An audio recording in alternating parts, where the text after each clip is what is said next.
करिमंगल करियो ग्रंथ करण को जाते मिले समाज सब आवे निज पद राम मिथ्या भावय भावती जे प्रगटे निज भाव ते जयवंत सदा हे मोक्ष उपाय।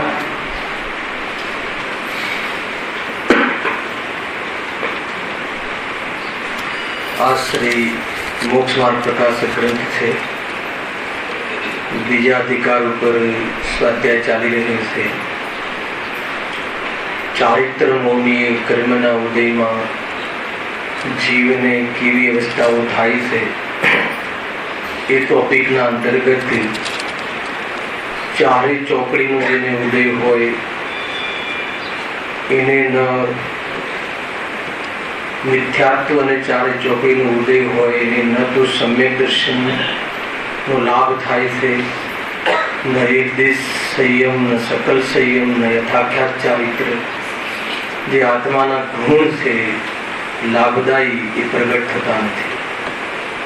અને એના ભાવમાં શું લાભ થાય છે એની ચર્ચામાં બીજી ચોકડીના ભાવમાં પ્રતિમારૂપ જીવન કેવું હોય છે એની ચર્ચા આપણે અહીંયા કરી છે. થોડીક ચર્ચા આજની ગાથાના માધ્યમથી, થોડીક ભૂમિકારૂપ આપણે ચર્ચા કરીશું. પછી બાકીનો વિષય 11મી પ્રતિમા આવી ગયા છે, કોઈ પ્રોબ્લેમ નથી. છેલ્લી પ્રતિમા કાંતિભાઈ. વાત એ છે કે આજનો વિષય પણ એવો આવ્યો કે નિશ્ચય નહીં, પૂર્વક વ્યવહાર નહીં નો નિષેધ કરવો. ખ્યાલમાં આવે છે? બહુ મોટી વાત છે. આ કથનમાં ઘણું સમજાઈ ગયું છે. વ્યવહાર નહીં નો નિષેધ તો કરો, નિષેધ્ય છે એવું કથન મળે છે ને કે વ્યવહાર ને પ્રતિપાદક છે અને નિશ્ચય ને પ્રતિપાદ્ય છે. પરમાર્થ ને પ્રેરિત વ્યવહાર અને નિશ્ચય ને વિશે શું ઓળખાણ છે કે નિશ્ચય ને નિષેધક છે કોનો? વ્યવહાર ને નો, અને વ્યવહાર ને નિષેધ્ય છે. એટલે નિશ્ચય પૂર્વક વ્યવહારના નિષેધની ચર્ચા છે. ખ્યાલમાં આવ્યો? અડોશ પડોશમાં ઘર ઘણા હોય છે અને એનું એ ઘર મારા નથી એના માટે શું કરવું? આપણા ઘરમાં ઘૂસી જવું એનું નામ એ ઘરનો નિષેધ. સીધો રસ્તો આવે. બિલ્ડિંગમાં 100 ફ્લેટ છે, હવે એક ફ્લેટ આપણું 99 આપણા નથી, તો એ આપણા નથી એના માટે શું કરવું? આપણા ફ્લેટમાં જવું તો બાકીના 99 આપણા નથી એ નક્કી થાય છે. ખ્યાલ આવે છે? આટલું જ છે, બીજું કોઈ વધારે નથી વાત. નિશ્ચયની રહેવાની છે શું? આજે પૂરું વ્યાખ્યાન આપણે નથી કરવાનું, ધ્યાન રાખવું. થોડી કે નહીં આપણે ચર્ચા. નિશ્ચયની વ્યવહારની એ જ્ઞાનનો પ્રયોગ છે. વસ્તુને ઓળખવા માટેની એક જ્ઞાનની પદ્ધતિ છે. ખ્યાલમાં આવે છે કે નહીં? કેમ કે વસ્તુ કહો, આત્મા કહો, આત્મામાં એવી સંયોગમાં સંયોગી ભાવરૂપ એવી ઘણી વસ્તુઓ છે કે જે આત્માનું મૂળ સ્વરૂપ નથી. સમજો બરાબર? હે ને? સંસારમાં આત્મા રહે છે તો શરીર સહિત હોય છે, રાગાદિ સહિત હોય છે, અર્થ પર્યાય પણ હોય છે. તો એ બધું છે કે નહીં? છે. એ વ્યવહાર છે કે નિશ્ચય? ન વ્યવહાર છે ન નિશ્ચય છે. એ આત્માની ક્ષણિક યોગ્યતાઓ છે. પણ એ આત્માનું ક્ષણિક યોગ્યતા હોવા છતાં આત્માની કહેવી શું વ્યવહાર છે? કોઈ વસ્તુ નિશ્ચય વ્યવહાર નથી. અને જે આત્મા શુદ્ધ, ત્રણેય કાળે શુદ્ધ, ક્યારે પણ એ ધ્રુવ સ્વભાવનો અભાવ થતો નથી વસ્તુ તરીકે, અને એના ચૈતન્યનો ક્યારે જડપણે પરિણમતું નથી. એવું જેનો શુદ્ધ સ્વભાવ છે કે નહીં? છે. એનું પરમનન્ટ સ્વરૂપ છે જે નિશ્ચયનો વિષય છે. ખ્યાલ આવે તો જે નિશ્ચય નહીં અથવા આત્માનું એ પડખું, આત્માની એ વિશેષતા કે જેને અનુસરવા યોગ્ય છે, જેનામાં અહમ કરવા યોગ્ય છે, એ બતાવે નિશ્ચય નહીં. અને આત્માની એ વસ્તુઓ કે જે ખરેખર આત્માની નથી, અર્થાત તો આત્માને બતાવવા માટે ભેદ કરીને બતાવે, એ બધી જે પદ્ધતિ છે એ શું છે? વ્યવહાર. જો એ વ્યવહારને જો શરીર સહિત આત્મા બતાવવામાં આવે મનુષ્ય, અને આત્માને ન જોવે અને મનુષ્યને આત્મા માની લે, તો એ શું થઈ ગયું? વ્યવહારનો પક્ષ મિથ્યા થયો. બસ આટલું જ છે. અહીંયા જે ગાથા ચાલી ને આજની, જે વ્યવહારની ગુરુદેવ ધુલાઈ કરીને, તે આશ્રય કરવા લાયક નથી એમ નહીં. તો આશ્રય એટલે શું ખબર છે? એને પરમાર્થ ન માની લેવું. તો શું કામ છે?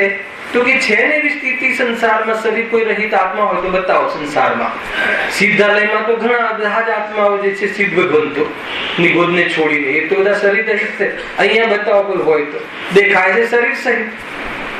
પણ શરીર સહિત હોવા છતાં એ શરીર આત્મા નથી, અને એ શરીરના સંયોગમાં જે રહેલું ચૈતન્ય જાણવા વાળો પદાર્થ છે એ આત્મા છે. એ બતાવવા માટે આરોપ આપીને શરીર સહિત જીવની સ્થાપના કરી. પરંતુ કોઈ શરીર સહિત જ અર્થાત તો એને જ આત્મા માની લે તો કહે મિથ્યા. બસ આટલી વાત છે. એટલે આશ્રય કરવા યોગ્ય નથી. વ્યવહાર જાણેલું પ્રયોજનવાન છે, અનુસરણ કરવા યોગ્ય નથી. પરમાત્માને બતાવે છે કોઈ બી લેલો, કોઈ બી વ્યવહાર, હે ને, માત્ર રાગના ત્યાગની વાત નથી, રાગને અથવા શુભરાગના જ વ્યવહારની વાત નથી. આત્માની અનુભૂતિ કરો એ વ્યવહાર કથન છે કે નિશ્ચય કથન? રાત્રિમાં પાણી છોડી દો એ તો તમને વ્યવહાર કથન લાગે છે, પણ આત્માની અનુભૂતિ કરો એ ઉપદેશ પણ વ્યવહાર છે. સંપૂર્ણ ઉપદેશ વ્યવહાર કરો આવી ગયો ને. આત્મા અનુભૂતિ સ્વરૂપ છે, અરે છે ને શું કરો? જે છે એ નિશ્ચયનો વિષય છે, પણ સમ્યક દર્શન પ્રાપ્ત કરવું છે તો શું કરવું? તો કે એવા આત્માનું તમે લક્ષ્ય કરો, એની અનુભૂતિ કરો. એ આખો ઉપદેશની વાત આવી ગઈ. એ વિકલ્પ, એ કથન, એવો વિચાર, એ બધું શું છે? વ્યવહારનો વિષય છે. કેમ વ્યવહારનો વિષય છે? કેમ કે જ્યારે અનુભૂતિ થાય છે, શુદ્ધ ઉપયોગમાં જીવ રહે છે, એ નિશ્ચય પ્રગટ થયો, તો એ વખતે અનુભૂતિ કરવી જોઈએ, કરો એવો વિકલ્પ, એનો નિષેધ થઈ જાય. કઈ રીતે નિષેધ કર્યો? શુદ્ધોપયોગના માધ્યમથી અનુભૂતિ કરો એના વિકલ્પનો નિષેધ કર્યો. એના પહેલા નિષેધ કેવી રીતે સંભવ છે? હવે સર્વજ્ઞ ભગવાનને કહીએ આપણે કે તમે અનુભૂતિ કરો, અરે એ તો સ્વરૂપમાં રહે છે. હવે અનુભૂતિ કરો કે કરવી જોઈએ એવી જાતિનો વિકલ્પ એમને છે, કેમ કે અનુભૂતિ થઈ ગઈ. એ વાત છે ભાઈ, બધું બરાબર સમજ્યું? અને સર્વજ્ઞ ભગવાન બિરાજમાન છે ઉપર, બરાબર છે કાંતિભાઈ? હવે એ આપણને બતાવે છે કે ભાઈ તું તારા આત્મામાં જા. આપણે સર્વજ્ઞ ભગવાનની ચોખટ પર આવ્યા છીએ, એના શરણમાં બેઠા છીએ. ભગવાન આપણને કહી રહ્યા છે ઉપદેશ કે ભાઈ તું મારી સામે ક્યાં સુધી જોઈ રહી છે, હે ને? હવે તું તારા અંદરમાં જા, એમ ભગવાને કહ્યું. હવે ભગવાનની સામે બેસવાનું જે કાર્ય, સમજવાનું કાર્ય, એ જે છે વ્યવહાર, એ વ્યવહાર છે. કેમ વ્યવહાર છે? કેમ કે એ ખરેખર તારું પરમાર્થ સ્વરૂપ નથી. દુકાનના થડે બેસવાનું તો પરમાર્થ સ્વરૂપ નથી, પણ ભગવાનની ચોકટ ઉપર માથું ટેકવું એ પણ આત્માનું પરમાર્થ સ્વરૂપ નથી. આત્માનું પરમાર્થ સ્વરૂપ તો ભગવાન બની જવું, એ પ્રગટ રૂપ નિશ્ચય, અને ભગવાન છે એ પારણામિક, પરમ પારણામિક રૂપ નિશ્ચય. સમજ આવે છે આખો કન્સેપ્ટ? આપણે ભક્ત બનવું કે ભગવાન બનવું, સમજમાં આવે છે? તો ભગવાનને હવે એમનું આવલંબન છોડવું પડશે. સાક્ષાત તીર્થંકર પરમાત્મા હોય તો એમનું આવલંબન લેવું, એ તો હમણાં વ્યવહાર છે. એટલો વિકલ્પ આવ્યો છે કે અંદરમાં રહેવાતું નથી, ભગવાનની પાસે સમજવા આવ્યો છે. હવે શું કે આ સમજવાનો જે વ્યવહાર છે એ પણ તારે છોડવું પડશે. પણ ક્યારે? દુકાને મોડું થાય છે ત્યારે કે અંદરમાં સમાઈ જઈને? સમજવા ક્યારે વ્યવહારનું કેવી રીતે આપણું બેલેન્સ છે સમજવું? સ્વરૂપમાં સમાવીએ હવે ત્યાં કોઈ મુનિરાત ને એવું થાય કે સામે સિકંદર ભગવાન બેઠા છે અને કેવી રીતે એમના અંદર જઈએ તો અવિનય નહીં થાય? અંદર જતો નથી એ અવિનય છે. સ્વરૂપમાં સમાઈ જાય એમના જેવો થઈ જાય તો વાત પતી ગઈ. તો પછી એવો વ્યવહાર નમવાનો વંદે વંદકનો કોઈ ભાવ રહેતો નથી. એ રીતે છે આખી વસ્તુ એ રીતે. તો એ રીતે આજની ગાથાને પૂરી છે નથી. હજુ આપણે જે આપણું પ્રકરણ ચાલે છે એના પહેલા મારે થોડી થીમ બતાવી છે. આ જ વસ્તુ છે. જુઓ, બરાબર ધ્યાન રાખજો, મજા આવશે. મોક્ષ માર્ગમાં અશુભથી બચવા માટે શુભ ભાવના વ્યવહારનો ઉપદેશ કરો. બરાબર છે? એ વ્યવહારને પરમાર્થ માની લેવો એ ભૂલ છે. શુભ ભાવને કંઈક માની લેવું, અહીંયા જે કહ્યું ને ગુરુદેવ આજે બરાબર કે વ્રત આદિ ને ધર્મ માની લેવો, વ્રત આદિ વ્યવહાર હતો પણ એને પરમાર્થ માની લીધો તો કઈ ભૂલ પડી ગઈ. એટલે આપણે શું ભૂલ કરી? વ્રત આદિ તો હોવા જ ના જોઈએ. તો બસ શું હોવું જોઈએ? અવ્રત, અસંયમ.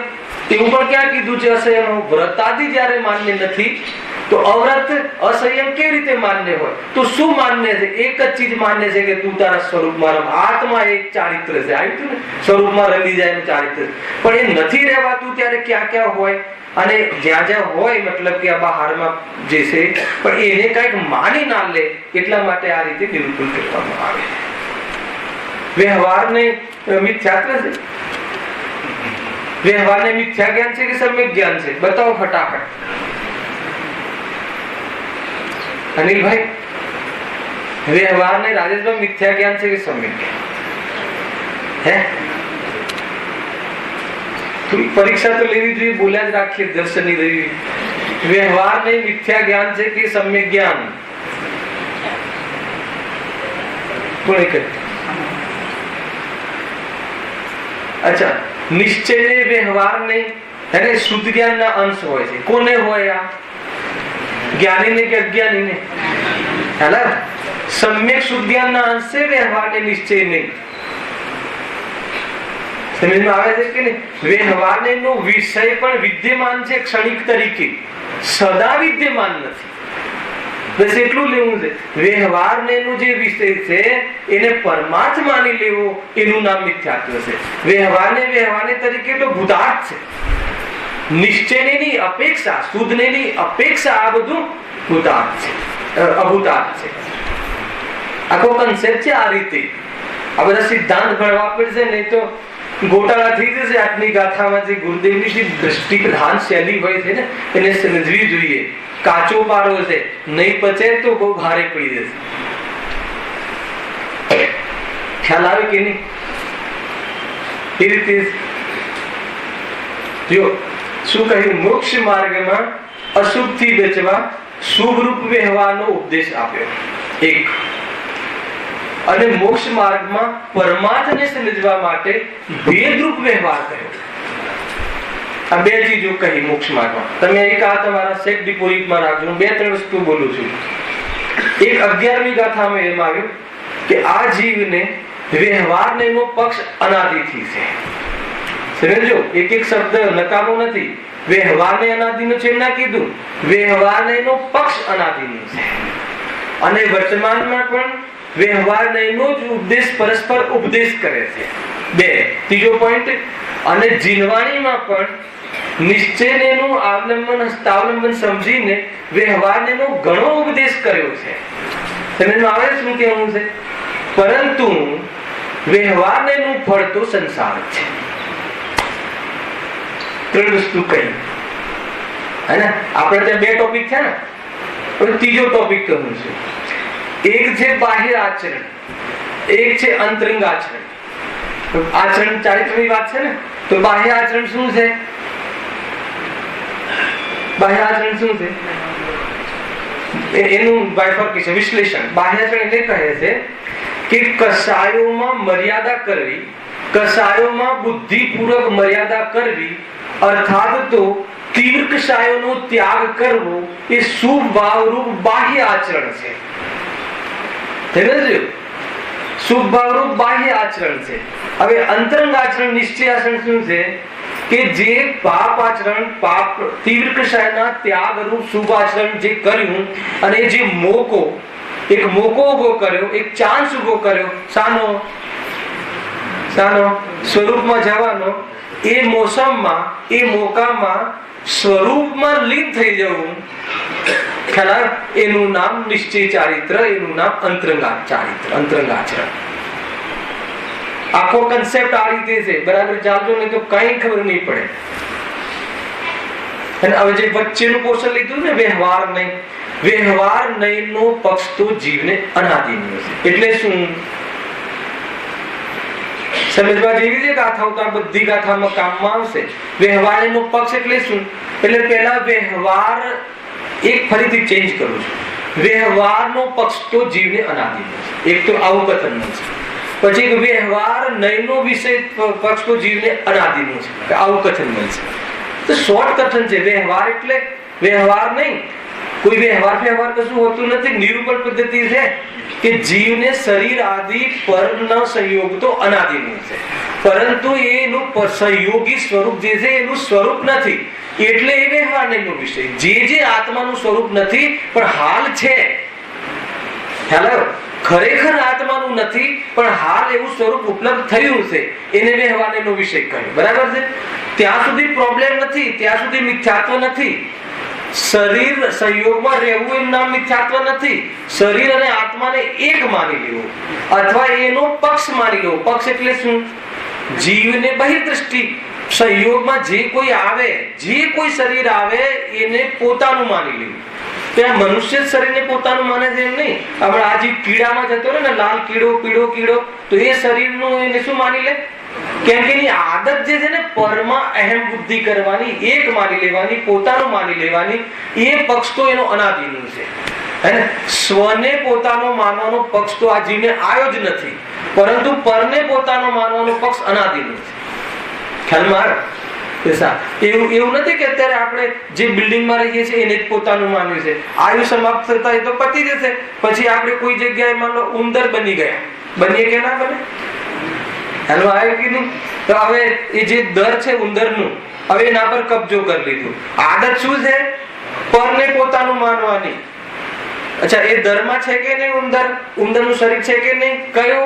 જે અત્યારે અહીંયા આત્મા બેઠો છે, આત્માની વાત સમજી રહ્યો, એ પણ ખરેખર તો એમાં ક્યાંથી જાય? જે આત્માની વાત રુચિથી સાંભળે તો હવે એમાં થોડી કર. ઉદાહરણ છે, સમજજો. તો હવે ઉંદરમાં જાય, બરાબર છે? તો હવે એનું કેવું સ્વરૂપ છે? ઉંદરનું શરીર છે કે નહીં ત્યાં? અને પૂરેપૂરો ત્યાં ચેતન આત્મા પણ છે કે નહીં? છે. પણ એનું કેવું સ્વરૂપ છે? શાંતિ થઈ જાય. અરે એનું પરમનન્ટ નથી, આ એનું કાયમી સ્વરૂપ નથી, આ એનું ઓરિજિનલ સ્વરૂપ નથી. એવું આપણને કોઈ કહે તો કે અરે આ તો ઓરિજિનલ સ્વરૂપ મારું નથી. તો એ વ્યવહાર નહીં થયો. વ્યવહાર નો વિષય શું છે? કે ઉંદર વાળું શરીરનું આત્મા કહેવું, જીવ કહેવું. અરે ભાઈ આ તો જીવ છે, તિર્યંજ જીવ છે. જીવ તિર્યંજ હોય કે જીવ ચેતન હોય?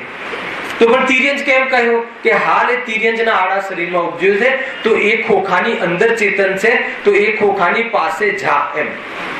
ખ્યાલ આવ્યો? યાદ છે ને ઘીનો ડબ્બો ને બધું, સાકરનો ડબ્બો. સાકરનો ડબ્બો કહી અને સાકર લેવી હોય તો પેલા ડબ્બા પાસે તો જવું પડે છે ને. પણ ડબ્બો સાકર નથી, એમાં મૂકેલી જે મીઠી સફેદ એ સાકર છે. સેવન એનું કરજે. ડબ્બાને સાકર માની, હે ને? અને સાકર જ પછી નહીં મળે પછી, કેમ કે ડબ્બો સાકર હતો જ નહીં, તો સ્ટીલ નું હતું. સમજમાં આવે આખી થીમ? તો એ રીતે એ વ્યવહારનો વ્યવહાર મિથ્યાત્વ નથી. વ્યવહાર તો એક પરિસ્થિતિ છે, જીવની એક સિચ્યુએશન છે કે અનાદિથી એને જે કર્મ કર્યા છે એના ફળ આવે છે. એટલે આવા અનેક પ્રકારના ભેદ, હે ને? એકેન્દ્રિય, બેન્દ્રિય, ત્રણ ઇન્દ્રિય, ચતુરિન્દ્રિય, તિર્યંજ, મનુષ્ય, નપુંસક, પુરુષ, બાળક, હે ને? ઘોડા જેવી, હાથી, એવી પ્રકારના આકારો પ્રકારો ભેદ પડે છે. તો આત્મા એ જ, પણ એવી રીતે ભેદ પડે છે. પણ એ ખરેખર ભેદ જે સ્વરૂપ છે એનું નથી. અભેદ જે છે ક્યારે પણ એ ભેદ રૂપે થયો નહીં. એવું જે અભેદ જે એનું સ્વરૂપ છે એ વાસ્તવમાં આત્મા છે. દ્રષ્ટિનો વિષય છે, સમજો. અને મારે પ્રતિમા સમજાવી છે એના માટે આટલી કસરત કરું છું, કેમ કે ગાથા બહુ ઊંચી ચાલે છે દ્રષ્ટિનો વિષય. કોઈને એમ લાગે કે ભાઈ આ વ્યવહારનું, અહીંયા વ્યવહારની વાત નથી થતી, અહીંયા વ્યવહારના અંતર્ગત નિશ્ચયમાં કેવી રીતે જવાય છે, વ્યવહારને છોડીને એની ચર્ચા છે આ પ્રતિમાઓ. વ્યવહાર છોડવો એટલે શું? કે જે આત્માનું નથી એને છોડવું. પણ કેમ રાખે છે? કે કર્મ ઉદયગત મળ્યું છે અને વર્તમાનમાં પૂરી કસાય મટી નથી, તો એટલી લેવલની કસાયો આવતી રહે છે. તો સ્વરૂપના બલ ઉપર અને બુદ્ધિપૂર્વક એમાં લિમિટેશન લાવી અને આરાધના કરી અને કસાયોને તોડે છે. આ એનું સ્વરૂપ છે આખું.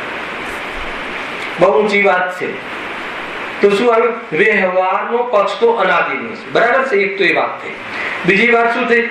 પરસ્પર વર્તમાનમાં વ્યવહારનો ઉપદેશ કરે છે. એટલે શું? કોણ ઉપદેશ કરે છે? ખ્યાલ આવે? ઉપદેશ કરે એટલે પરસ્પર. હે, શું કહે માતા? કે ભાઈ તું તારા શરીરને બરાબર સાચવજે. શરીરને નહીં, તું તને બરાબર સાચવજે. એટલે શું? બંને ઈશારામાં સમજી જાય છે. તું તને બરાબર સાચવજે એટલે આ તું છે અને એને બરાબર સાચવજે, એને એની રક્ષા કરજે, એને બરાબર તું મેન્ટેન કરજે. તો પરસ્પર ઉપદેશ બી એનો કે એક તો એકત્વ બુદ્ધિ હતી, હે ને? એ રીતે એક તો કરેલા ઓર નીમ ચढ़ा हुआ. ખબર છે? ખ્યાલ છે વાક્યનો શું અર્થ થાય? કારેલું તો કડવું હોય, બરાબર છે. હવે એ ક્યાં ઉગે? વેલ ઉપર ઉગે. એક તો સ્વયં કડવું હોય અને પાછું એ જે વેલ છે ને લીમડા ઉપર ચડે. એક તો સ્વયં પક્ષ હોય એનાથીનો અને એને બતાવવા વાળા પણ એવા જ મળે. તો પછી શું થાય? રંગ આવે ને સંસારનો. એ રીતે એટલે પરસ્પર ઉપદેશ બી કરે. અને ત્રીજું શું છે? જીનવાણીમાં પણ હે ને નિશ્ચયને એનું હસ્તાવલંબન માનીને વ્યવહારનો ઘણો ઉપદેશ કર્યો છે. સમજો? વ્યવહારનો જે નિશ્ચયનો તો ક્યાંક ઉપદેશ છે, વ્યવહારને વધારે ઉપદેશ કર્યો છે. એટલે શું? આત્માને બતાવવો છે. તો કેવી રીતે બતાવશે? બે રીતે બતાવશે. એક તો અત્યારે ક્યાં છે, હે ને? દુનિયામાં, મતલબ કે એને જે કર્મકૃત જે એના જે સગાવાલા જે મળ્યા છે સંયોગમાં અને શરીર મળ્યું છે, અત્યારે ત્યાં ઉથલ પાથલ કરી રહ્યું છે કે જો ત્યાં છે તું. પછી શું બતાવશે? કે ભલે તું ત્યાં છે પણ એ તારું સ્વરૂપ નથી, એ બતાવવા માટે બતાવ્યું. બીજું, જો આ ક્રોધ કરે, રાગ કરે, દ્વેષ કરે એ આત્મા છે. શું કામ? કઈ રીતે બતાવો? આ શરીરમાં અંદરમાં રહેલો અને જે જાણે છે એ આત્મા છે. બે રીતે બતાવ્યું, બરાબર છે. તો રાગ દ્વેષ છે એ વિભાવ છે પણ આત્મા છે ત્યાં. કહ્યું તું ને, અહીંયા જ કહ્યું તું, ખબર નહીં, કોઈ માતાનો દીકરો ખોવાઈ ગયો હોય, બહુ મસ્તીખોર ખોવાઈ ગયું હોય અને હવે શોધે છે કે મારો દીકરો જોયો, અજાણ્યાને પૂછે છે, મેં તો જોયું જ નથી. એને બહુ કે મસ્તી બહુ કરે છે, એક ઠેકાણે બસ ઉભો જ નથી રહેતો, તોડફોડ કરતો. હવે એની મતલબ કે એની અશુદ્ધિ બતાવે છે કે દીકરાને બતાવે છે? અશુદ્ધિના માધ્યમથી મારો દીકરો છે આવો જોયો તમે, મારા દીકરાનું કામ છે આ. તો અપલક્ષણ બતાવવા માટે નતા બતાવ્યા કે ત્યાં દીકરો છે, પણ આ અપલક્ષણ છે એ અભાવ કરવાની. તો એ ખબર ના પડી કે છતાં બી બતાવો કે આત્મા કેવું છે. તો કે ભેદ કરીને બતાવે કે જ્ઞાન વાળો છે, દર્શન વાળો છે, ચારિત્ર વાળો છે. તો એવા ભેદ છે એનામાં. પ્રમાણનું દ્રવ્ય જોઈએ તો કથનચિત ભેદ છે, પરંતુ જે શુદ્ધ આત્મા છે ને, અનંત ગુણોનો અખંડ પિંડ, એ અભેદ કેવી રીતે છે? કે એ હું છું. જ્ઞાન દર્શન ચારિત્ર આદિ ગુણ છે પણ એ બધા બહારથી નથી લાવવા પડ્યા. એ તો પ્રદેશ ભેદ નથી, એ તો હું છું. એ અભેદ કર્યું. એ પરમ પારણામિક ભાવ નિશ્ચયનો વિષય. ખ્યાલમાં આવે છે? થોડો કઠિન છે પણ બહુ બારીક વિષય છે, પણ મહત્વપૂર્ણ વિષય છે. તો બતાવું કઈ રીતે આત્માને? કેવી રીતે બતાવું કે આત્મા ક્યાં છે? કાંતિભાઈ, તમને કોઈ તમારા દીકરાનો દીકરો પૂછે કે આત્મા બતાવો દાદા, તો તમે કઈ રીતે બતાવો? કઈ રીતે બતાવો? ભેદ કરીને બતાવવું પડશે કે જો ઓલું જાણે છે ને, જો આ જાણે છે, આ પંખો દેખાય છે ને, લાલ કલર કોને જાણ્યો કે આ સફેદ કલર કોને જાણ્યો? કે જે જાણવું થાય છે ને, તો ભેદ કરે ને. પંખાની ઓરથી બતાવે એને, પંખાના જ્ઞાનની ઓરથી, પણ આ જે જાણવાની શક્તિ છે ને એ ભેદ. પછી અભેદ કરો એને, એ હું છું, એ તું છે, એ અભેદ. ખ્યાલમાં આ છે વેદ. તો ભેદ કરીને બતાવવાની પદ્ધતિ છે. પણ કોઈ ભેદ કરવાના અથવા ભેદના વિકલ્પને જ કોઈ આત્માનું સ્વરૂપ માની લે અને એ રીતે આત્મા મળે છે એમ ભેદ કર્યા કરે. કોણ કરે છે ભેદ? એને સવારે બેસીને આત્મા જ્ઞાનવાન છે, દર્શનવાન છે. આત્મા પર્યાયમાં બેસીને ચિત્ત હું છું એમને જોતું. ખ્યાલ આવે છે? તો અહીંયા કહ્યું કે હસ્તાવલંબન નિશ્ચય ને વ્યવહાર એનો એ ઉપકાર છે, સમ્યક જ્ઞાનનો અંશ છે. એ ખરેખર આત્મામાં શું નથી એ બતાવે છે અને નિશ્ચય ને આત્મામાં શું છે એ બતાવે છે. બંનેને એ રીતે ઉપકારી છે. સમજમાં આવે છે કે નહીં? પણ આત્મામાં જે નથી એ આત્માની સાથે બતાવે અને કોઈ એને જ આત્મા માની લે તો કે ભૂલ પડી ગઈ. ભૂલ આ છે, બસ એક નાજુક ભૂલ છે. આમ બસ થોડી ભૂલ કરે તો એનો સંસાર વધી જાય. એ રીતે છે ભાઈ. હવે જે હસ્તાવલંબન જાણી નિશ્ચયને કર્યું છે, એનું નિરૂપણ કર્યું છે, અહીંયા મળ્યું છે. પણ એને શું પહેલી લીટી શું હતી? જીવને વ્યવહારનો પક્ષ તો અનાદિ. એટલે અહીંયા હસ્તાવલંબન જાણીને કહ્યું હતું, પણ એને જ પૂજા પાઠ ભક્તિ સ્વાધ્યાય આદિ જે ક્રિયાઓ એના ભાવ પરિણામ ધાર્મિક જીવને પણ હોય છે. શું કામ હોય છે? તો કે આત્માને સમજવા માટે, આત્માને સમજવા માટે એના માધ્યમથી સમજવામાં આવે છે. ખ્યાલ આવે કે નહીં? તો એમ કહ્યું તો એ આત્માને સમજવા માટે એ વાત તો ઢાંકી દે છે અને આ બધી ક્રિયાઓ કરવી જોઈએ અને એને ધર્મ માનીને વાત ખતમ. એનો પક્ષ આવી જાય. કેમ? કેમ કે એને આદત છે કે જે પોતાની ક્રિયાઓ ના હોય, પરની ક્રિયાઓ હોય એને પોતાની માની લેવી. એ આદત છે. તો કે એનું નામ બંધન છે. એમાં અનંત સંસારનું બંધન છે એક. હવે જેને ખબર પડી ગઈ કે ભાઈ વ્યવહાર તો અભૂતાર્થ છે, હેને, નિશ્ચયની ભૂતાર્થ છે, સમ્યક દૃષ્ટિ થઈ ગયો, છતાં જ્યારે પણ પૂર્ણતા નથી હોતી અને વ્યવહાર એનું લક્ષ કરે છે, પેલો પક્ષ વાળો છે. પક્ષ એટલે એનાથી લાભ માનવો, એનાથી એકત્વ કરવું. એકત્વ છૂટી ગયું છતાં વ્યવહાર દેખાય છે. મહાવ્રત કોને દેખાય છે? આપણને કે મુનિરાજને, કુનકુનદેવને? હવે એ વ્યવહાર છે. પણ એટલું લક્ષ રહે છે તો એ અલ્પ સંસારનો બંધ થાય છે એમ માને છે. એટલે એ જ્ઞાની છે. અને આપણે શું માનીએ છીએ કે મહાવ્રત તો હોવા જ જોઈએ. મહાવ્રત હોવા જોઈએ કે ના હોવા જોઈએ? હોવા જોઈએ. કેમ હોવા જોઈએ? આગળ પ્રશ્ન પૂછો, કેમ હોવા જોઈએ? તો કે મુનિનાથનું સ્વરૂપ છે. અરે મુનિરાજને હોય છે પણ મુનિરાજનું પરમાર્થ સ્વરૂપ. આ રીતે વ્યવહારને અને નિશ્ચયની સંધિ છે. ખ્યાલ આવે? હવે ત્રીજો પોઈન્ટ લીધો હતો આપણે. શું લીધો હતો? બાહ્ય આચરણ અને અંતરંગ આચરણ. હવે આપણી પ્રતિમાનું હવે સ્ટાર્ટ થશે. આ તમને ભૂમિકા બાંધી કે શું એને કઈ જગ્યાએ કઈ વસ્તુ શાના માટે કહેવામાં આવે કે બાહ્ય આચરણ. કોને કહ્યું? મેઇન વસ્તુ કે બુદ્ધિપૂર્વક કશાયોમાં મર્યાદા લાવી. બુદ્ધિપૂર્વક. ખ્યાલ આવે કે નહીં? બુદ્ધિપૂર્વક કઈ કશાયોની? તીવ્ર કશાયો. તીવ્ર કશાયોની મર્યાદા લાવવી. તીવ્ર કશાયો જ્યાં સુધી ઉભી હોય ત્યાં સુધી આત્માને સમજવાનો ભાવ નથી જીવી. બુદ્ધિપૂર્વક કે નહીં ભાઈ આજે તો આપણે આ ટાઈપનો આ રીતના ભાવ હજુ અભાવ નથી થઈ ગયો, એટલા કાળ માટે એનો ત્યાગ કરે છે કે નહીં આજે આપણે આ મહિનો આપણે કોઈ જગ્યાએ ફરવા જવાનું કેન્સલ. ખ્યાલ આવે ને? ક્યાં ફરવા જવાનું? 5 ઇન્દ્રિયના ભોગોની જે મતલબ વિષયો છે અને એવા હિલ સ્ટેશન આદિ આ મહિનો નથી જવું. હજુ એને ત્યાગ નથી કર્યો પરમિનન્ટ. પછી જોઈએ ને જવું કે ના જવું, પછી વિચારીએ છીએ.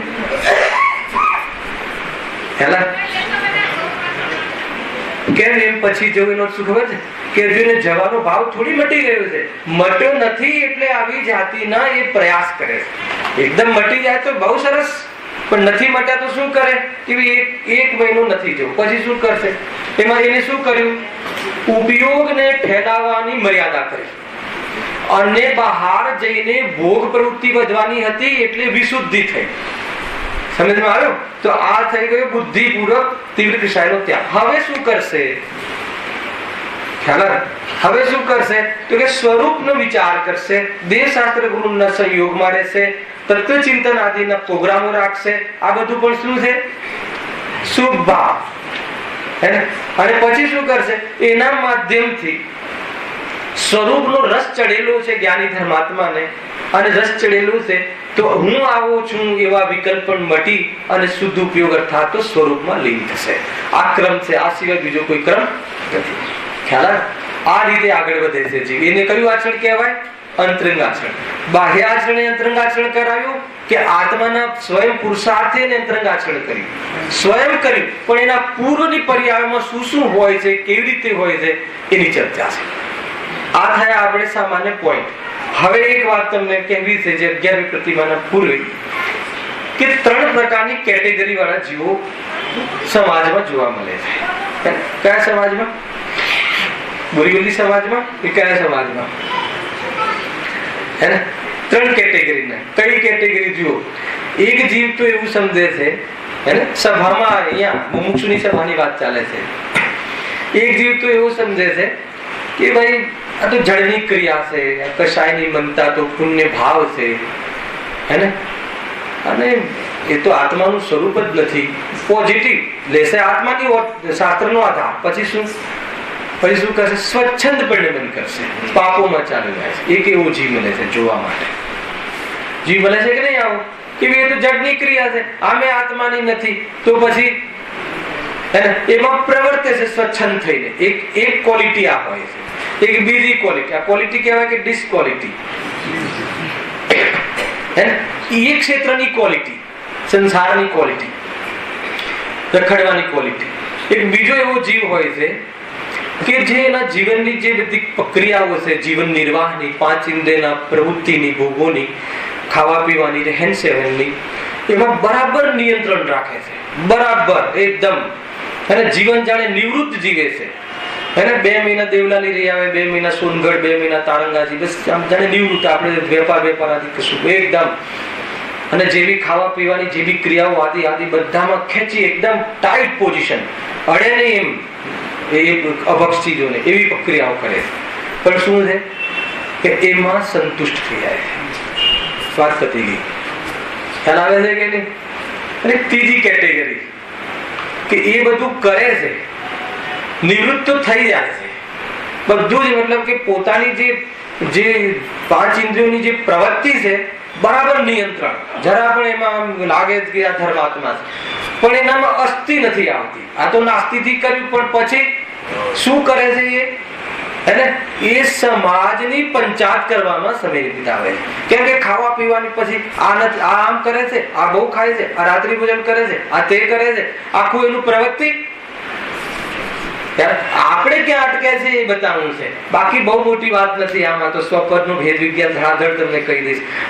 આપણે લોકો આટલી ઊંચી વાત પૂજ્ય ગુરુદેવશ્રીના ચરણમાં બેસીને આપણે સાંભળીએ છીએ, પણ આપણે ક્યાં એક તો પેલા કહ્યું ને ક્રિયાના ને પુણ્યના ઠેકાણા નહીં. એ તો ગુરુદેવની સભામાં વાત ચાલતી હતી કે પુણ્યના ઠેકાણા નહીં. અત્યારે તો એમ કહેવાય કે પાપના પણ ઠેકાણા નહીં. ખ્યાલ આવે કે નહીં? પાપરૂપ જીવન તો જ્ઞાની ધર્માત્મા હોય ને, ગ્રસ્ત જીવનમાં એનું પણ એનું યથાયોગ્ય પાપરૂપ જીવન હોય છે. ગ્રસ્ત જીવનમાં તો અસંભવ છે. એના વગર તો કેવી રીતે સંભવ છે? ઘરમાં રહીને મુનિ જેવું જીવન હોય શકે? ના હોય શકે. સમજમાં આવે છે? પણ એ નીતિ ન્યાય અને એ મતલબ કે નિંદનીય પાપ નથી હોતા. એના કોઈ સમાજમાં આંગળી ના કરી શકે કે આના પાપ. ખ્યાલ આવે છે કે નહીં? નિંદા ના કરી શકે, પણ છે પાપ પરિણામ. વેપાર શું છે? પાપ પરિણામ. ખાવાના ભાવ શું છે? પાપ પરિણામ. આગળ ના કરી શકે કે કાલે આને વડાપાવની લારી પર જોયું હતું, અને અહીંયા તો મોટી આત્માની વાત સાંભળે અને ત્યાં જઈને મતલબ જડની ક્રિયા સમજી અને પછી ચણા ફાકે ને પછી કાંઈ થાય. તો એ બધું સ્વરૂપ નથી. એ તો કહે કે તું ગુરુદેવને બદનામ કરે. વાત ખતમ, આગળ ચાલ. ખ્યાલ આવે છે કે નહીં? સમજમાં આવે છે? ખાલી શિષ્ય કહેવડાવવું છે કે શિષ્યપણું અદા કરવું છે? વિચાર કરી દે. શિષ્યપણું અદા ક્યારે કરી કહેવાય? હે, ભગવાન બનવાની તૈયારી કરો, અને જે ભગવાન બનવાની તૈયારી કરે ને એને ખરા ગલીના નુક્કડ પર જોવા ના મળે. એક ભ્રષ્ટ નેતા હોય ને, ભ્રષ્ટ નેતા મતલબ કે કોઈ ભ્રષ્ટ વ્યક્તિ છે, પાપાચાર વાળો, ખાલી એને નેતા બનવાનું છે એવું કહી દઈએ ને, ખાલી ટિકિટ બુક કરાવે ને તો બી પછી અમુક પાપ તો છોડી દેશે, કેમ કે જનતાને. અને અહીંયા તો કે તું મોક્ષ માર્ગનો નેતા. સમજમાં આવે છે કે નહીં? બધી વાત બરાબર સમજવી. દ્રષ્ટિની પણ એટલી ઊંચી વાત કરી, નિશ્ચયની પણ એટલી ઊંચી વાત કરી, વ્યવહારની પણ જે હોવી જોઈએ જાણીનો પ્રયોજન એ પણ બરાબર ખ્યાલમાં રાખો. અને એક ત્રીજી ક્વોલિટીનો કયો જીવ લીધો ભાઈ? એક એ બધું બરાબર ખાવા પીવામાં રાત્રિ ભોજનનો ત્યાગ આ છે તે છે બધું, પછી કરે શું? અને એ કરીને કરવાનું શું હતું એ ખબર નથી. વાત એ રીત, એનું નામ વ્યવહાર દ્રષ્ટિ. ખ્યાલ આવ્યો કે નહીં? એનું નામ વ્યવહારનું અનુસરણ. એવા એનો નિષેધ છે. વ્યવહારનો નિષેધ દ્રષ્ટિમાં છે, વ્યવહારનો નિષેધ ધર્મ માનવામાં છે, વ્યવહારનો નિષેધ સ્વરૂપ માનવામાં છે, વ્યવહારનો નિષેધ એ રીતે છે. નિશ્ચયની અપેક્ષા એ વ્યવહારનો નિષેધ છે. આવે છે કે નિશ્ચય તો પ્રગટ નથી, અને કે પુણ્ય હે છે તો કે તારે પેલા પુણ્ય છે કે નહીં, કે પછી હે છે કે ઉપાધિ નક્કી કરીએ છીએ. એકલું પાપ કઈ જીવન તો જીવે છે. અને કે જયારે પુણ્ય ને હે કીધું કાંતિભાઈ, તો પાપ ને શું કહેવાય? હે નો બાપ. ખ્યાલ આવ્યો કે નહીં? જયારે પુણ્ય ને અહીંયા મોક્ષ માર્ગમાં કિંમત નથી, તો પાપરૂપ જીવનની કેટલી કિંમત હોઈ શકે? એ તો ધર્મ સમજવાની પાત્રતા નથી. એવા તીવ્ર પાપની વાત છે કે જે નિંદનીય છે. સમજમાં આવે છે કે નહીં? બરાબર છે. વ્યવહારનો નિષેધ વ્યવહાર તરીકે નહીં, શરીરનો નિષેધ નહીં કરવો. શરીરમાં એકત્વ બુદ્ધિનો નિષેધ છે, એમ કહેવું છે. રાગનો નિષેધ રાગ તરીકે સ્વભાવની સામે કરવો, એની એકત્વ બુદ્ધિનો, એનાથી લાભ માનવો, એનો નિષેધ છે. રાગનો નિષેધ તો તીર્થંકરો નથી કરી શક્યા. અગર જો રાગનો નિષેધ તીર્થંકર કરે ને તો 7 તત્વની ભૂલ રહી જાય. કયું તત્વ છે? રાગ. અને જીવ તત્વ આશ્રવ તત્વ નું શું કરે? જાણે કે અભાવ કરે. જાણે પણ વ્યવહાર કથન, એ તો જાણવાની શક્તિ છે આત્માની, એ તો આત્માના જ્ઞાનમાં એના જાણવાનો ક્રમ છે. તો એમાં શું જણાયું? તો કે રાગ આટલો ઉભો છે એ જણાયું, રાગ મારો છે એમ જણાતું. સમજમાં આવે છે કે નહીં? અને આત્મા હું છું એમ જણાયું તો શું થયું? રાગ પેદા જ ના થયું. પેદા ના થયું તો શું થયું? કે રાગ ન આવે એવું જાણ્યું. આત્માએ કર્યું શું કર્યું? બંધને પણ જાણ્યો ને મોક્ષને પણ જાણ્યો. આવી ગાથા. બંધ અને મોક્ષને કરતો નથી, આત્મા તો બંધ અને મોક્ષને જાણે છે કે નહીં? બધી ગાથા વાળી. અરે તને એ જચતી નથી, કેમ કે તારું જીવન એવું છે એટલે તને એના ત્યાગની વાત જચતી નથી. બાકી નિષેધ તો રાગનો નથી કર્યો ખાલી, નિષેધ તો દૃષ્ટિના વિષયમાં કેવલ જ્ઞાનનો પણ કર્યો છે. અગર તારે નિષેધની વાત આવે તો કાચી પૂચી વાત નહીં કે આવો બેસ હું બતાવું તને. ખાલી રાગનો નિષેધ નથી કર્યો. કોનો નિષેધ કર્યો રાજેશભાઈ? નિયમસારમાં કહ્યું ને, કેવલ જ્ઞાનની પર્યાય પણ કે તારામાં નથી. જા રાગ તારામાં નથી એટલું નહીં. શું વાત કરો છો? હા, શુદ્ધ સ્વભાવમાં કેવલ જ્ઞાનની પર્યાય. તું તો હમણાં આવી એના કેવલ જ્ઞાનની પર્યાય. હું તો અનાદિ અનંત શુદ્ધ હતો, મને જોઈને તે શુદ્ધતા પ્રગટ કરી, પણ હું તો તારાથી ભિન્ન શુદ્ધતા. અગર ભિન્નતા તો એ લેવલની છે જૈન ધર્મમાં. આશ્રય બુદ્ધિ કેવલ જ્ઞાનની પર્યાય. એક સમયની કેવલ જ્ઞાનની પર્યાય જેવડો નથી. નહીં, આ તો કેવલ જ્ઞાનની રાગની વાત કરો. કેમ? સમજમાં આવે છે કે નહીં? એ બી રાગ, એ બી કયું ખબર છે? શુભ આચરણનો નિષેધ કરે છે. કેમ કે અશુભ આચરણ ઉપાધિ છે. અશુભ આચરણના આધાર ઉપર શુભ આચરણનો નિષેધ કરે, એનું નામ મોહીજી. અને શુદ્ધાત્માના આશ્રય શુભ આચરણ શું? અને સાક્ષાત તીર્થંકર ભગવાનની ભક્તિ પણ નિષેધ કરવા લાયક છે. અને એવી વિરલ વાત છે જૈન ધર્મમાં. સમજમાં આવે છે કે નહીં? સિમંદર ભગવાનના નિષેધ કરવાની વાત ના કરી. સિમંદર ભગવાનનો નિષેધ ના થઈ શકે આપણાથી. પરદ્રવ્યનો નિષેધ થઈ શકે? પરદ્રવ્ય તો ગેય છે, હે ઉપાદેય નથી. એમની ભક્તિનો ભાવ જે છે, રાગ જે ભાવ છે, સમજમાં આવે છે? કેમ કે જ્યાં સુધી ભક્તિનો ભાવ રહેશે ત્યાં સુધી ભગવાન નહીં બને. વાત એટલી છે. તો શું કરવું? ભક્તિના ભાવની ના પાડી તો હવે દૂરદર્શનની ભક્તિ કરવી. એટલે બસ અહીંયા એને ગમતી વાત પકડી લે. પ્રવચનમાં આજે પંડિતજી વાત કરી કે ભક્તિ પણ છોડવા જેવી છે. અરે પણ છોડવા જેવી છે, પણ કોના આધારે? સ્વરૂપમાં રહીને છોડવા જેવી છે. એને કઈ તારે ઓલા મરાઠા મંદિરમાં જવાના માટે, એ મંદિરમાં જવા માટે ભક્તિ જોડવાની વાત નહોતી. આ રીતે કન્સેપ્ટ છે પૂરા વ્યવહારને કેવી રીતે ધોવો એની આ ચર્ચા છે. આ રીતે છે જીવ ઉલટું ગ્રહણ કરે છે. કેમ મને વિકલ્પ આવ્યો આ સમજાવવાનો? કેમ કે થીમ ભૂલી ના જાવ ને એટલે. કાંતિભાઈ બરાબર છે? 10 પ્રતિમા થઈ ગઈ. હવે આપણે થોડી 11મી પ્રતિમાનું આજે એને શરૂઆત કરીએ છીએ. 15 મિનિટ છે આપણી પાસે. એને તમારા બધાની રજા હોય તો આપણે 11 વાગ્યા સુધી બી 11મી પ્રતિમા પૂરી કરી શકીએ છીએ. બરાબર છે કે નહીં? શું થયું?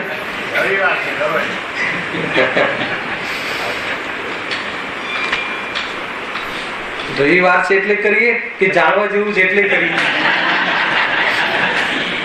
કથન એ રીતના હોય. કથન એની મુખ્યતાથી છે. રવિવાર એટલે ખબર છે?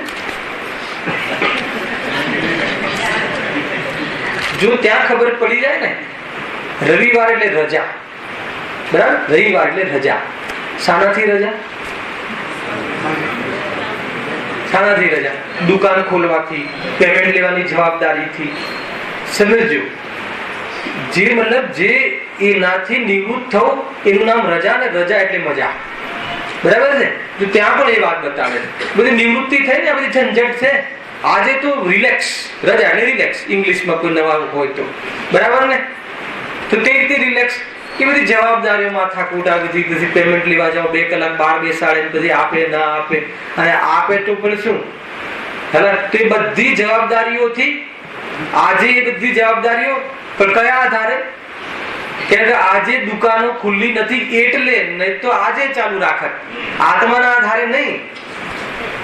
હે ને? એ બધી એ ચીજો ખરેખર આકુળતામય છે અને સ્વભાવ નિરાકુળ છે. એના આધાર ઉપર કરવા લાયક નથી. જો એવો પક્ષ આવી જાય તો એને શુદ્ધ નો પક્ષ કહેવાય. ખ્યાલ આવે કે નહીં? મતલબ બહુ બધું વિચારવા જેવું છે. મતલબ સુગ્રહણ કરે છે જે ત્યાગની સામે, એ બહુ મહત્વની વાત છે. તું રાગનો ત્યાગ તો કરે છે, પણ ગ્રહણ શું કર્યું? કોઈ એક રાગનો ત્યાગ કરે છે ને કોઈ એક રાગ વધારે છે.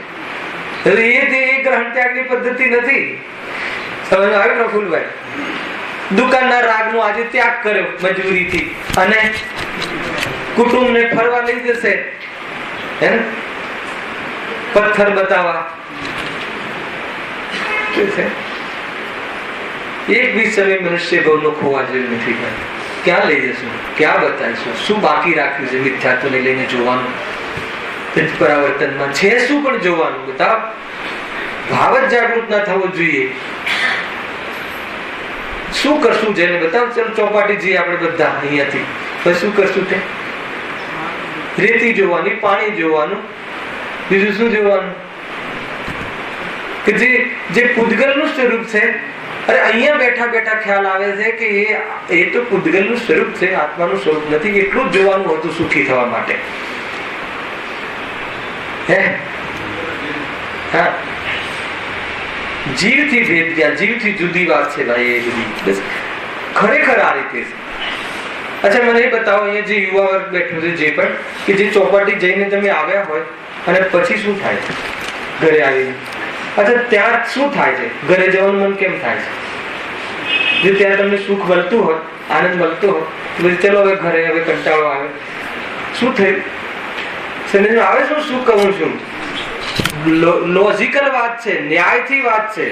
સંપૂર્ણ ખ્યાલમાં આવે કે ખરેખર ભ્રમ હતો. એ જીવને ઉપયોગ બદલવાની આદત છે ને, વારંવાર. કેમ ઉપયોગ બદલવાની આદત છે? રાગ બદલાય છે એટલે. રાગ બદલાય છે એટલે ઉપયોગ ત્યાં વેપાર કરે છે. અને કેમ રાગ બદલાય છે? કે તારી દ્રષ્ટિમાં દોષ છે એટલે. હે ને? એક આત્મા સિવાય ક્યાંય સુખ હોઈ ના શકે એવી દ્રષ્ટિ થઈ જાય તો પ્રસંગવશ ત્યાં જવાનું થાય તો એ જ નક્કી કરીને આવે કે સુખ તો આત્મામાં છે, અહીંયા નથી.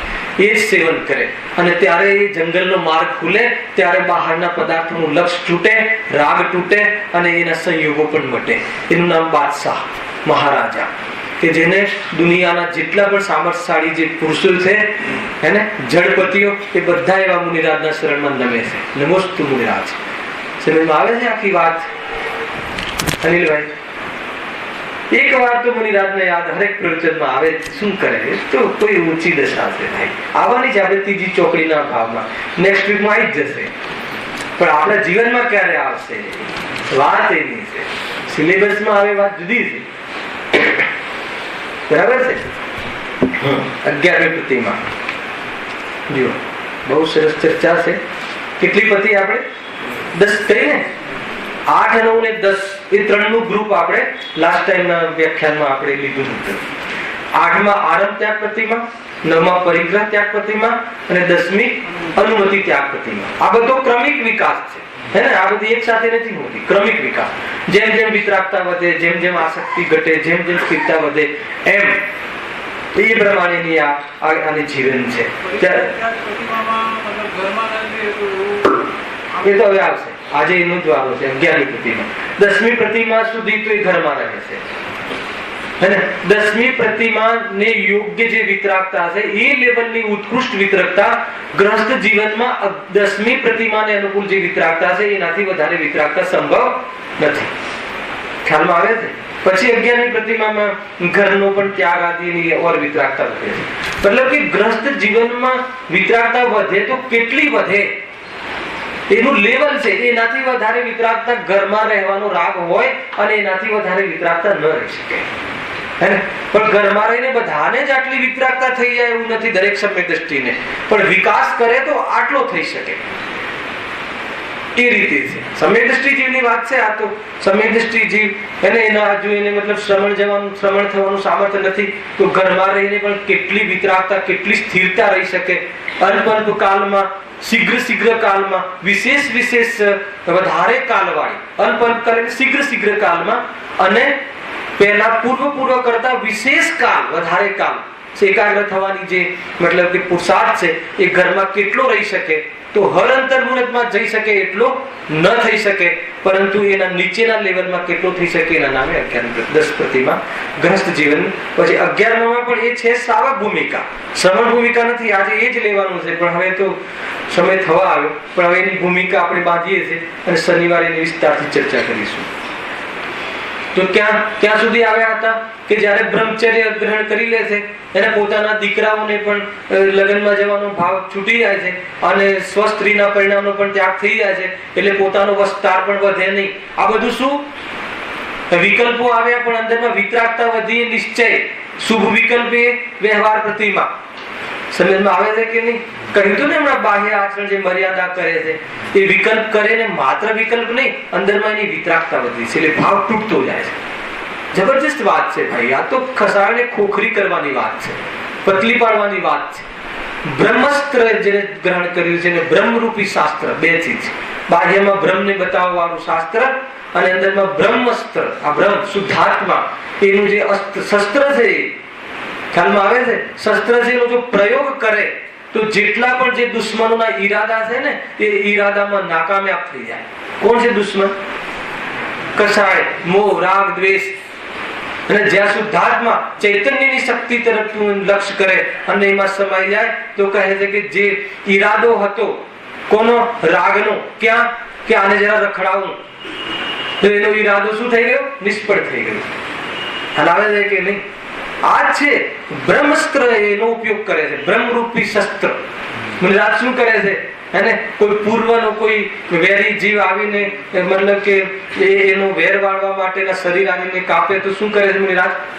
બ્રહ્મ શસ્ત્રને ઊભું કરે છે. બ્રહ્મરૂપી આત્મામાં બ્રહ્મમાં લીન થઈ જાય છે, ઉપયોગને લીન કરે છે. તો ઓલો જે બહારમાં એ થાકી જાય છે કે આમ તો ઉપરથી મજા કરે છે, આનંદમાં રહે છે કે નહીં? એક જ ઉપાય છે. જેટલા પણ આપણા શત્રુ, મોહ, રાગ, દ્વેષ એ ખરેખર શત્રુ, અને કર્મ એ વ્યવહારથી શત્રુ. પાછો વ્યવહાર આવે, અટકારો હવે. રાગ પ્રગટ હોય અને કર્મ ઉદય ના હોય એમ બને નહીં. રાગમાં ઉપયોગ વ્યવસાય કરતો હોય અને નવા કર્મ બંધાય ન બંધાય એમ બને નહીં.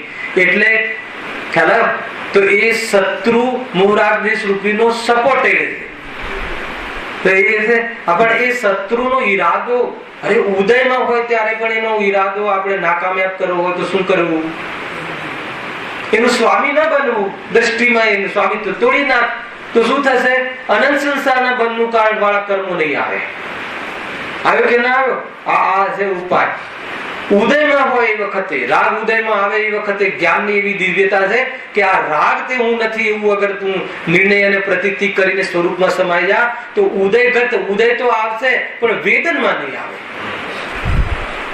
જણાશે તો ખરું પણ આ મારું છે એમ અનુભવમાં નહીં આવે. સફળ પ્રકાશક જ્ઞાન છે. શું ફીલ છે, શું મતલબ કે આ ખ્યાલમાં આવ્યું છે કે નહીં?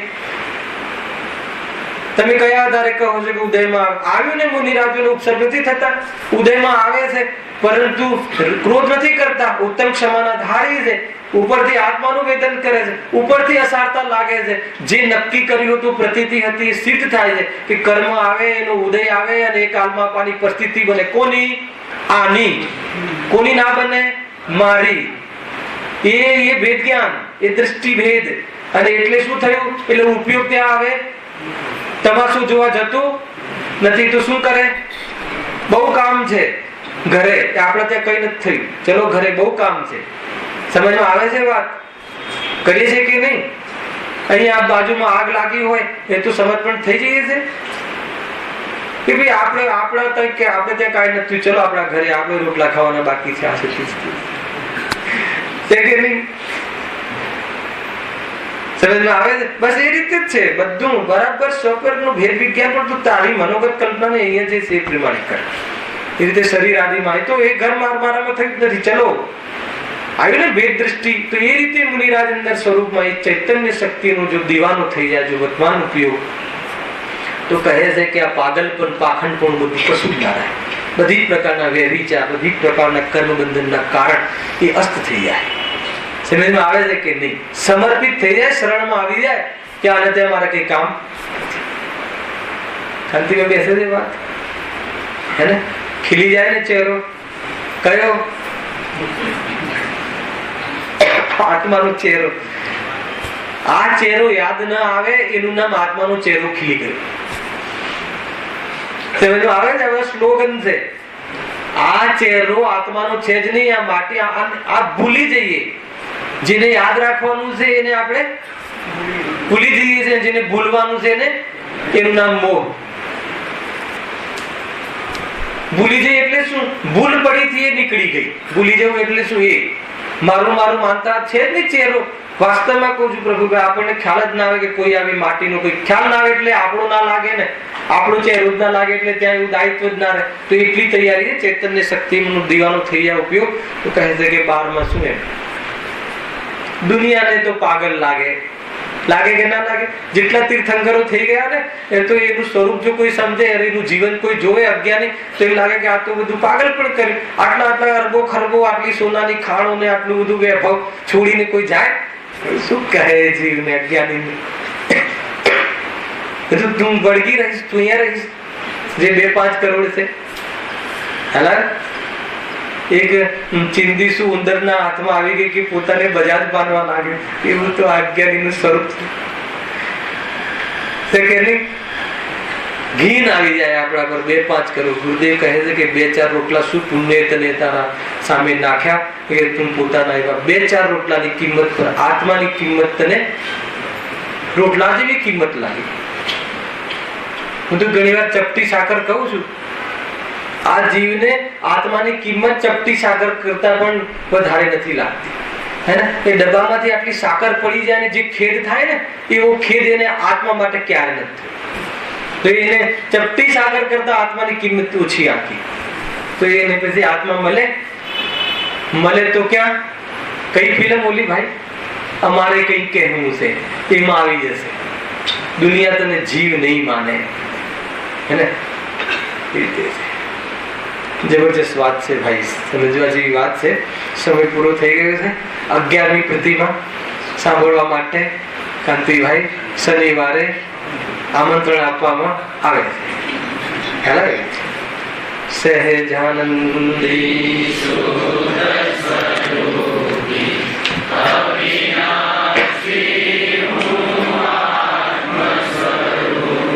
સહેજા